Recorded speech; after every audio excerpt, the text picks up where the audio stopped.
Well, let me ask you a question, Dean. Let me ask you if you just judging, you've seen the trailer for Pacific Rim or a trailer.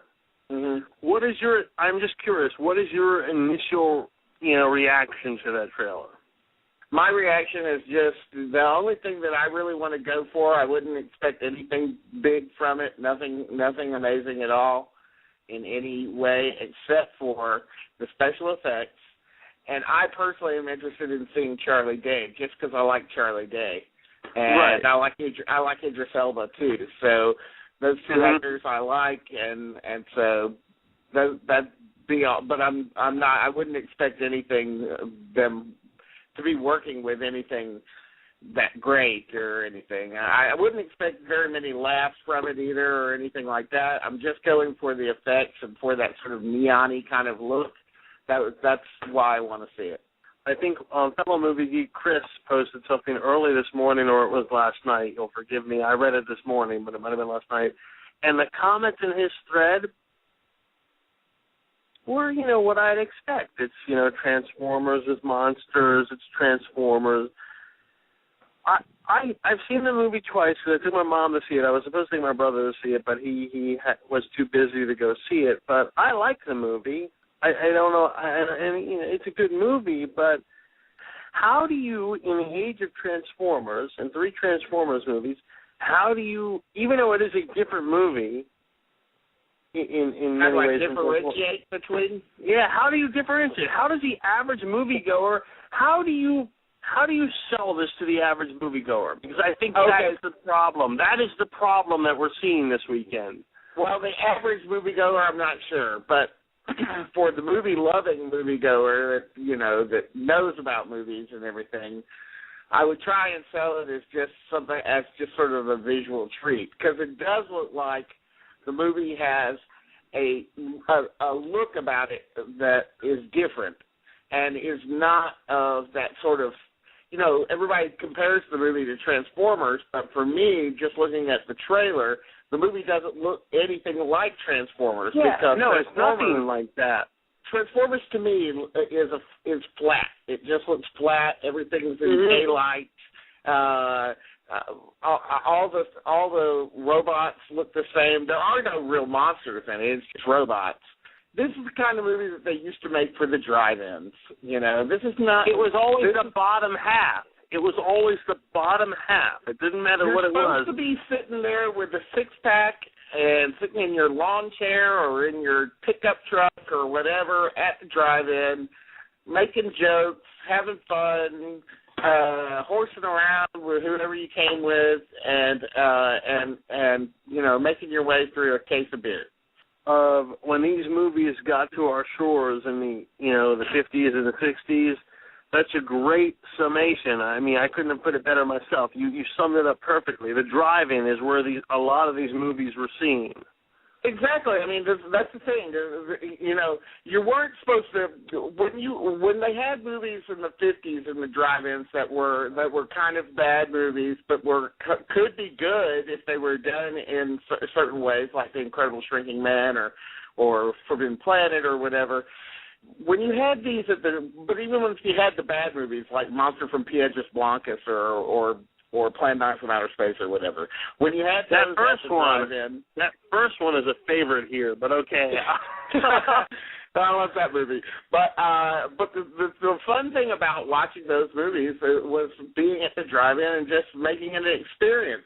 See, now when you're forced to go to a four-wall theater to see these movies, you're expected in some ways to treat it like it's Bergman or something. When this movie was first announced, I imagine that Ishiro Honda and Tomoaki Tanaka and everyone associated with Toho Pictures looking down on heaven must have been like, I wish we had this budget. Mm-hmm. I wish we had this budget. And it's all there on screen. Everything is there. But having said all this and loving the movie and everything, I don't know if it is, obviously, if Grown Ups 2 is the #1 movie this weekend, it's not enough. It's not. It's just I don't know if this kind of movie works, regardless of what age we live in. These movies, it doesn't. I don't know if it bodes well for next summer's Godzilla movie or not. I don't want to jump. Here's the theory. Why it might not be doing as well, because it does have sort of a flavor of being a foreign film in some ways. Yeah, like, that's a good point. I mean, it comes from it comes from Del Toro. If people just even passingly happen to see Del Toro's name, they might be turned off by it. Because we're in a very insular country. We don't like anything that comes from anywhere overseas really that much. We're suspicious of it. Sadly, that's in true. general. And plus, the fact that it owes a lot to Japanese, of course, Transformers was a Japanese property too, really. But, yeah, really, you're right. It was Americanized through years and years of being on early morning television in the 80s or whatever. So, yes, so people didn't well in the movie as being a Japanese thing. This feels like it does owe something to Japanese movies, and that therefore might turn some people off. We remember that Godzilla wasn't a big hit, and that's probably why that wasn't a big hit as well as the Emmerich on Godzilla. Because it owes something to something that comes from overseas, and we just don't care for that. We don't like it. Well, and it's interesting. You bring up a lot of good points there, and in the irony, you bring up Emmerich, and yet in parts of this film, and I don't mean this as a negative thing, by the way. I don't mean this as a negative thing, but there are some elements of the movie that reminded me of Independence Day.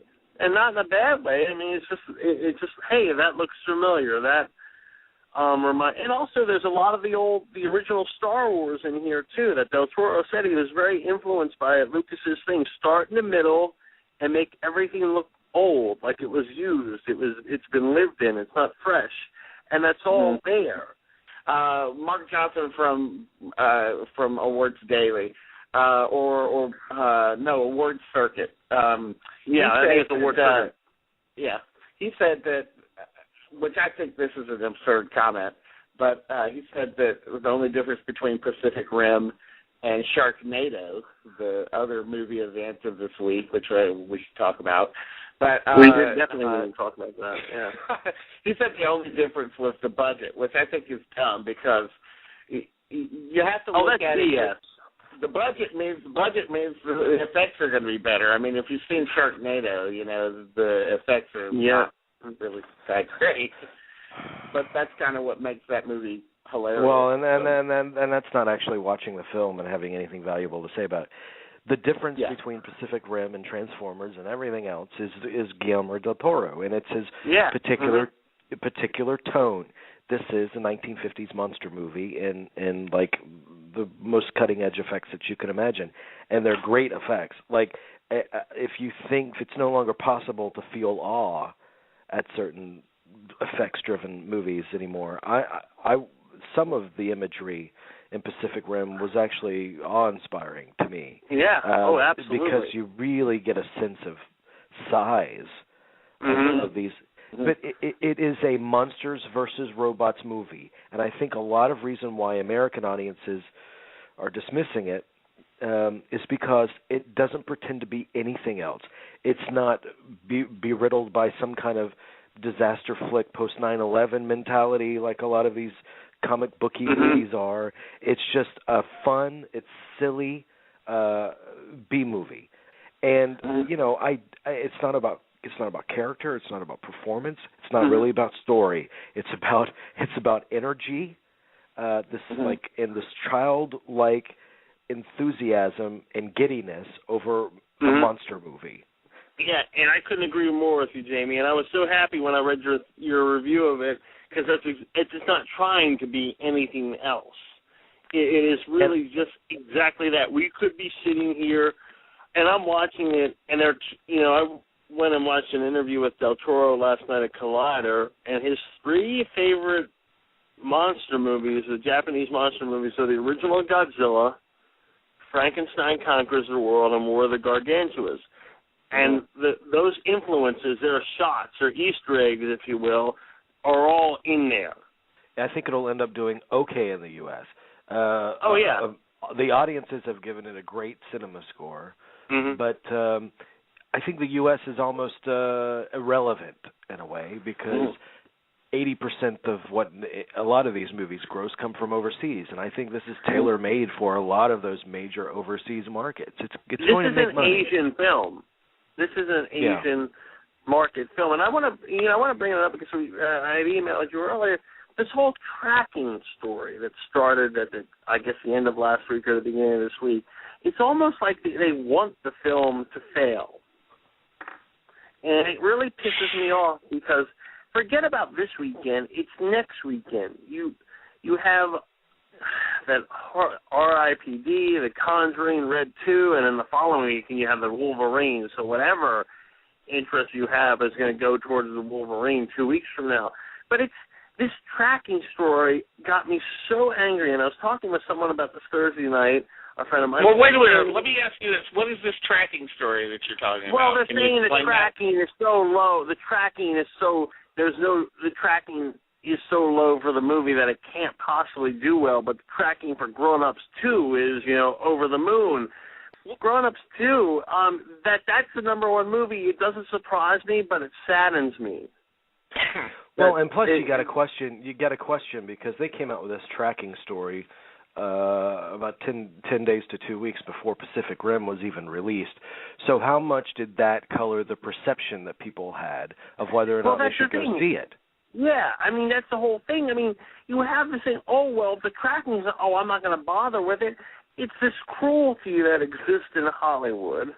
Yeah. And it's a shame. Well, it's like a blood sport. They're always waiting for the next bomb. And I know. America thinks that we're the only place on the planet. They don't realize that it matters where it does elsewhere a lot more than it matters how it does here to constitute it as a bomb.